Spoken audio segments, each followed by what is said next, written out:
The Left-Right Game, Draft 1, 08-02, 2017. The next turn comes immediately after the tunnel. We'd been in the dimly lit passage for almost 2 minutes, but at the pace Rob likes to travel, it's hard to figure out how far we've actually gone. When we descended into the underpass, we were just nearing the outskirts of Phoenix. Scrutinizing the rearview mirror as we leave, it's fair to say we aren't that much farther out. Everything else, the temperature, the time of day, the weather, all seems exactly like it had been before we ventured into the tunnel. I'm not sure what I was expecting, of course, but it certainly doesn't feel like we're anywhere new. The tunnel itself had been similarly underwhelming, especially considering the importance Rob seemed to place on it. In fact, the only thing of true interest since we passed through was something Rob said once we hit the halfway mark. As the tunnel's mouth loomed towards us, Rob picked up the CB radio transceiver and issued a casual warning to the convoy. The message itself was straightforward. His choice of words, however, was curious. I decided to ask him about it. Rob, just a second ago, when you told us the next exit was coming up, why did you use the word trap? I have it in my notes. You said, folks, we're coming up to the end soon. First little trap's coming up. Our next turn is sharp left as we leave. Look out for it. Is there a reason you used the word trap? Just one of those things. Fellow who wrote all the original logs, he liked to think the road would try and trick you into making a wrong turn. Small roads off large highways, roads obscured from view, sharp turns like this one. He thought the road was trying to deceive him? Yeah, pretty much. I gotta say I agree with the guy. By this point, we've taken the offending corner and the next right a little further on. I can't help but feel that Rob is reading a great deal into what is, essentially, an abrupt turn in an ordinary road. The level of conspiracy he's able to place behind such a simple thing, going as far as to ascribe some mischievous quality to the asphalt itself. It's hard to take seriously. In fact, I'm starting to wonder less about whether Rob can convince me this game is real, and more about whether I'd ever be able to convince him that it isn't. Perhaps this story will be less about where a magic roadway goes after a few zigzagging turns, and more about where the human mind can go if it invests too heavily into an idea. To his credit, Rob has noted my cynicism. He even seems to welcome it, but if our current surroundings are supposed to convince me, then he's going to find me more cynical than he anticipated. Rob keeps his hands on the wheel and his eyes on the road. Any attempt at an interview receives a pleasant but curt response. He's not being evasive. His attention is just elsewhere. Before I know it, half an hour has gone by without Rob speaking a word. Seems like a large part of the left-right game involves driving in complete silence. Once again, I'm not sure what to expect, but it's certainly not been an earth-shattering start. At least it gives me some time to type up my notes. Ferryman to all cars. We stop here. An uneventful hour and a half passed since we left the tunnel. I didn't notice Rob pick up the receiver, but before I know it, the Wrangler has pulled up to the side of the road, leaving a large space behind us for the rest of the convoy to park up. The buildings are getting few and far between. It won't be long until we're in the desert proper. With this in mind, I assume Rob is simply stopping to let everyone drink up. This is when he I tells probably us. shouldn't assume when it comes to Rob Guthard. This is when he tells us. Definitely a rest stop. Rob also has some important This is when he words for tells the us crew. to give him our money, He right? gathers us around in a rough semicircle, talking while we eat our provisions. Now, I mentioned in the emails that at certain points on this trip, you'd all need to do some things just because I say so. This is one of those times. Y'all understand? This is when he tells us to give him our money, right, Rob? Yes. We got to know what it is, right? This is when he tells us to give him our money, right, Rob? Yeah, I'd rather know what's going on. And I don't intend on keeping anything from you. I just want to be clear that across this next stretch, you need to follow my orders to the letter. We get it. Just tell us already. Rob takes a few moments, perhaps to lend gravity to his point, perhaps to swallow some barbed words intended for an increasingly impatient Ace. When he does speak, it's in a measured and serious tone. He's clearly adamant that we have to take his words on board. For about half an hour, the next 13 turns, We'll be going one by one. We travel in order of formation. Me and Bristol will go first, then I'll radio the next car to follow. When you reach the Jeep, you park behind me. Then we keep going as normal. Rob takes a deep breath in.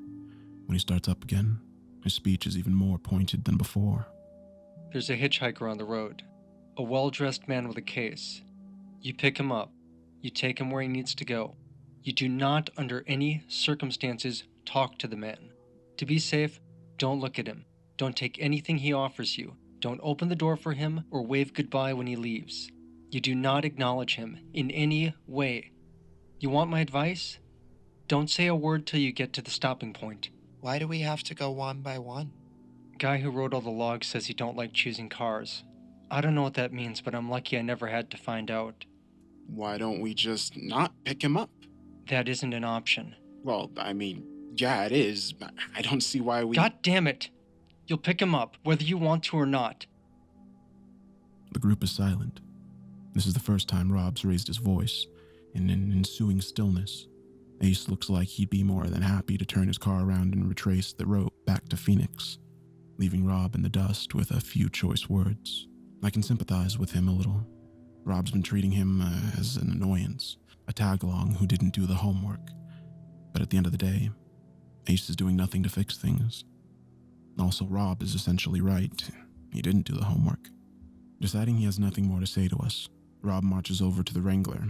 Bonnie, Clyde, Apollo, and Eve sit on the floor sharing snacks. Ace loses himself in his phone, and Blue Jay, still maintaining a noticeable distance from the group, takes to her car with a copy of US Weekly. Bristol, can we talk? I turn around to see Lilith holding her cell phone with the screen facing me.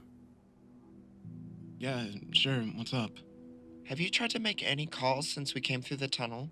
No, not yet. Why? Could you try? I pull out my own cell and dial into the office. The line's busy, which isn't exactly uncommon.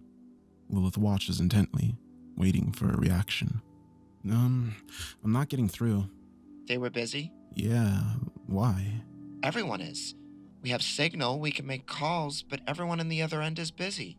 Don't you think it could just be a coincidence? I really mean everyone, Bristol. While Eve's been driving, I've been calling. My camera's automated support line, 911. You dialed 911? For science, yeah. All of them are busy. I even called this guy at my dorm who has a serious thing for me, and trust me, he is not fucking busy. This is weird, right? It's like we've crossed a threshold and the world's suddenly doing something else. You know? In all honesty, I'm not sure I do. I don't want to say it, but it seems like a massive stretch. Luckily, Rob saves me from commenting when he calls me over to the car, clearly eager to get back on the road. I tell Lilith we'll look into her discovery on the other side, and she nods in agreement, retreating to her friend and immediately stealing a handful of apple slices. I climb into the Wrangler and wave goodbye to the convoy. We slowly roll back onto the road and set off on our way. Watching the rest of the group disappear in the background, I feel noticeably more isolated despite Rob's presence. Or perhaps because of it. I'm not exactly sure. The hitchhiker shows up about 10 minutes later. Just like Rob said, the man is incredibly well dressed, in a well-fitting brown suit with a dark green tie. Even from a distance, I can see his shoes are expertly shined, as is the varnished wooden casing resting on the floor beside them. He stands on the side of the road and raises his hands gingerly, wearing a look of hopeful anticipation. Who is he? The hitchhiker. Is that really all you're going to say? It's all I can say. You understand the rules here? Don't talk to him. I'd say don't talk at all. Not until we stop. When we stop, we're safe. Rob veers slowly over to the side of the road. The hitchhiker smiles appreciatively, grasping his hands together and shaking them in thanks. Picking up his case, he strolls over to the Wrangler whilst unbuttoning his blazer. See you on the other side.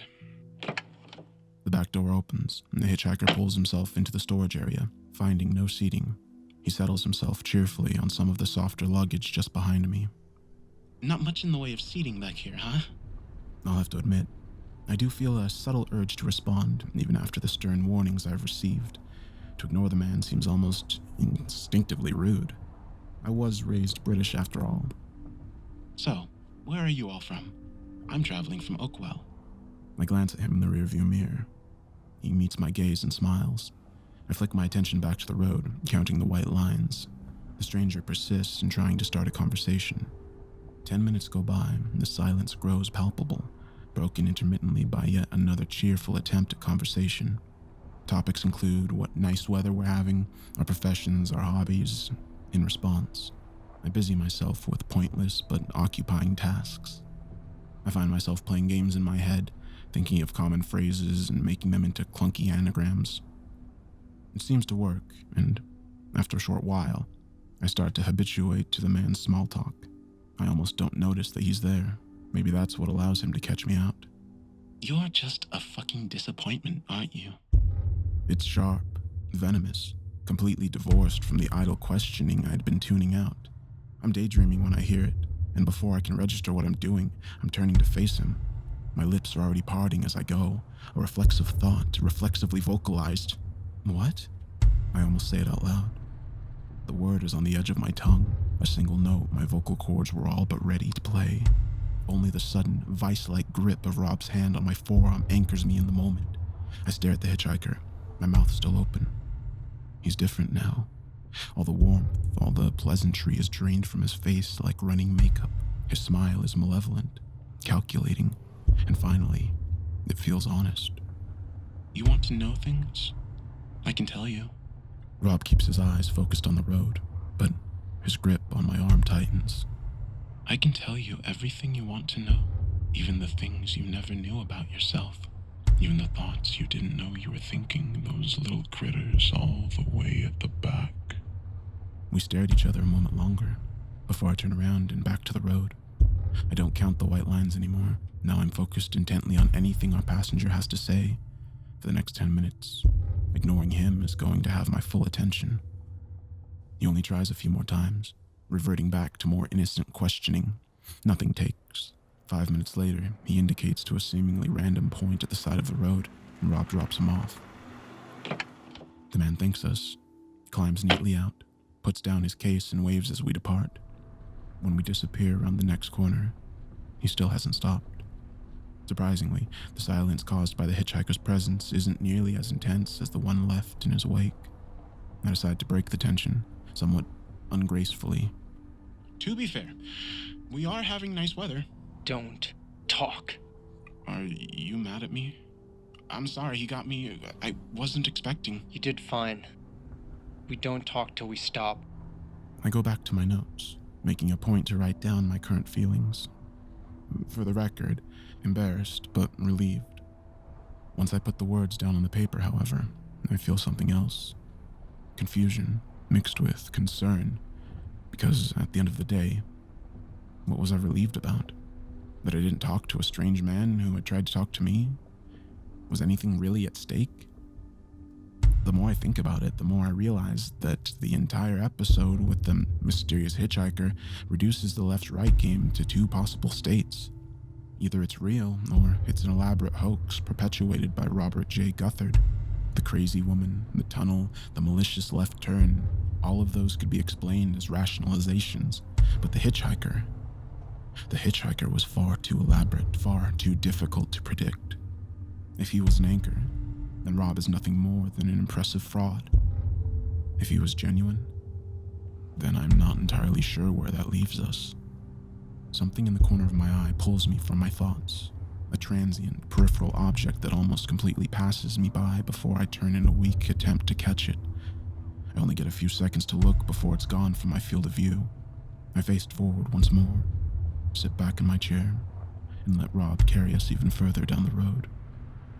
It's not long before we finally pull over. You did good. I'm sorry for grabbing you. I just didn't want you to do something you'd regret. No, it's fine. I was going to... Do you know what happens if you talk to him? Not sure. Came close myself once, a few years back. The way he looks at you when he thinks he's got you, I don't think I want to know. Rob, I saw something a few minutes ago. I don't know if you noticed it. I'm afraid I had my eyes forward most of the time. There was a car on the side of the road. It had crashed off the bank. Have you seen that before? I ain't never seen that. But random stuff sometimes shows up here and there. Have people other than you run the left-right game? No one I know of. Whoever it was, they'd probably just rather crash than face that damn hitchhiker again. He's there on the way back, too? If you're unlucky. Well, something to look forward to. Rob picks up the CB radio and messages for Apollo to set off, repeating his warnings concerning the hitchhiker. I feel like everyone's going to get a similar speech before they embark. Ace will probably get it twice. Half an hour later, Apollo shows up, though he laughs about the ordeal. He's clearly a little shaken. Guy should call himself an Uber. You can't shut those guys up. Do you guys have Uber in England? Yeah. Then you know what I mean, right? Bonnie and Clyde arrive quicker than Apollo. They pull up at the back. Clyde helps Bonnie out of the car and they proceed to stretch their legs. Once Apollo joins them, it's clear that everyone has a different story to tell. The hitchhiker offered Clyde travel suites, pleasantly but firmly insisting he take one. Apollo almost got talking about his music tastes after the hitchhiker asked to play something on the radio. That particular story does leave me curious about whether we still get NPR on this road. Rob customarily greets Bonnie and Clyde, then walks off to signal Eve and Lilith. He's still sitting in the Jeep when I meet him at the door. Hey, what are you up to? Just waiting by the phone. The girls are on their way. You need anything? Maybe. I think Apollo's been affected by the whole hitchhiker thing a bit more than he's letting on. Seems just fine to me. I'm not so sure. He's only smiling when people are nearby. Could you talk to him? Well, I ain't much comfort. I got 4 ex-wives to tell me that. Think it might be better coming from you? I think this is a man-to-man conversation. I might just get a brave face.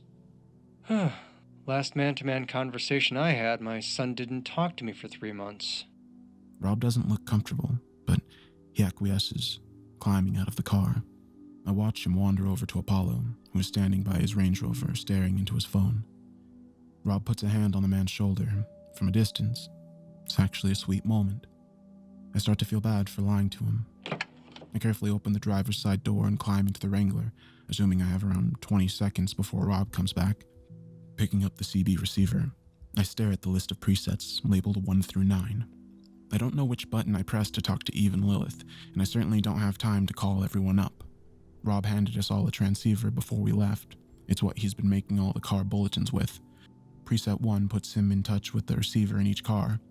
I've seen that in practice enough times. The rest of the presets must access transceivers individually, and if Rob is the man I think he is, he gave our radios out in order of position. If that's the case, then either Rob or I could be preset 2, Apollo would be next, then Bonnie and Clyde. Without knowing where Rob has placed himself in the queue, the only option which would guarantee me getting through to Lilith and Eve would be preset 7. I think that makes sense. With no time to check my work, I press the button and snap up the receiver. This is Bristol to Lilith and Eve. Are you guys there? The receiver cracks quietly. I look in the wing mirror and see Rob making awkward small talk with Apollo. Perhaps his 4 ex-wives were onto something. Lilith to Bristol. How is it on the other side? We haven't seen a hitchhiker. Oh, by the way, I just phoned Eve and it went through. Could I have your number to test just to see if it works? Sorry, Lilith. I'm phoning about something else. Why? What's going on over there? Apollo's nodding to Rob. I can imagine him making assurances that he's perfectly fine. I really don't have long at all. I have a mission for you, but you have to keep it a secret. Sounds awesome. What's up? Once you're past the hitchhiker, there's a crashed car on the road on the passenger side. Whilst you're going past it, would you mind getting some footage? What sort of footage? Just zoom in and get as much detail as possible. You don't need to stop, just anything will be useful. Rob starts walking back to the car. I shift into the passenger seat, still holding the receiver. Was there anything specific you wanted me to? Talk to me later, not now. Thank you, bye. I slam the receiver into the holster a moment before Rob opens the door. He shrugs at me. He seems fine. Unless there's something he ain't telling me. The rest of the day is fairly uneventful. Lilith and Eve pull up, beaming about their experience with the hitchhiker and bragging about what the dashcam footage would mean for their channel. Lilith ends her story by insisting that nothing else happened for the rest of her journey, whilst directing a highly intentional look in my direction. I look away and make a mental note to catch up with her when less people are around. Blue Jay seems the least fazed by her run-in with the hitchhiker. We do manage to get a few words out of her, though Perhaps a few is an exaggeration. After which, she goes and sits down on her own. When Ace pulls up on the side of the road, he almost falls out of his car. His legs are weak, his face is gaunt, his breaths are quick and shallow. I try to get him to talk about it on tape, but he shrugs me off, eager to hear about where we're going rather than talk about where we've been. We travel for a while longer, now at around 486 turns, and nearing our first night on the road. Rob signals our stopping point, a quiet clearing at the top of a hill. Rob clears a sleeping area in the back of the Wrangler, leaving a line of luggage as a barrier to separate us. I appreciate the thought, but don't really know how to tell him. In the end, I just say, "Thanks for making room." Apollo attempts to keep everyone from going to bed, issuing vague statements about making a fire, but people quickly shuffle off to their cars. The early start and the subsequent events of the day have taken their toll. I watch Lilith and Eve break away from the group and head to bed. I suppose I'll have to talk to them tomorrow morning when Rob isn't around. I still feel a bit bad for lying to him and putting Lilith and Eve into what could be a blatant act of dumb paranoia. Rob seems like a good man, a reasonable man, as flawed as any of us, but fundamentally decent. But the fact remains that when I talked to him about the crashed car, he clearly said, "No one I know of. Whoever it was, they'd probably just rather crash than face that damn hitchhiker again." I want to trust Rob. I want to believe him when he says he didn't see the car, that he'd never seen a car on that stretch of road, but for a man of so few words, he might have said too much. If he truly never saw the car, how did he know the direction it was facing? I make all my notes concerning this subject on paper and in shorthand, which I'm hoping, in Rob's long and varied life, he hasn't inexplicably learned to read. Long after Rob's gone to bed, I stay in the passenger seat, typing up my thoughts of the day. That was Sister Moon by Leslie Estrada, another song to calm you folks down as we head into the evening. It's Chuck Greenwald, and I'm with you till the witching hour. I decided to put the radio on in the end. I was curious, and also wanted the company. I turned the volume way down so the noise wouldn't reach Rob, and searched around for something to have in the background. There aren't many stations to choose from out here. The clearest one is Radio Jubilation, the local station from a nearby town. The current DJ, Chuck Greenwald, has been playing soulful folk music for an hour. It's been a busy week in Jubilation as we welcome our new school principal, a very impressive guy who is bringing in some new and interesting proposals to our community. It's got a few people talking about funding for the arts. If you've got a view, we'd love to hear it. I finished typing up my less clandestine notes, and just then realized how tired I am. Wanting to sleep, but not yet prepared to move the single yard between me and the air mattress, I lie back in my seat, listening to Mr. Greenwald address his beloved town. Well, we're going to get back to your request very soon, and I can tell you we've got some goodies on the way. For now, though, let's take ourselves to the new box. They're going to hurt now. Immediately, at the volume of a whisper, Radio Jubilation begins to broadcast a cacophony of bone-rending screams. The noise shreds the air, and what sounds like hundreds of people, each contributing their own voice to a collective symphony of pain and torment. I instinctively move my body away from the radio, suddenly upright and wide awake. The cries are ceaseless, agonizing, punctuated only by half-stifled, tear-choked pleas for whatever is happening to stop. A moment later it does, or at the very least, the screaming cuts out as the soft tones of Chuck Greenwald takes over. I look from the radio over to the sleeping figure of Robert J. Guthard. I can't help but stare at him as a single thought runs through my mind. I hope this man's a fraud. I hope he's playing with me. Because if he isn't, then there's something very wrong with this road. Hope you folks enjoyed that. We're going to be bringing you much, much more. This is Chuck Greenwald telling you that you're always welcome in Jubilation. Stay with us.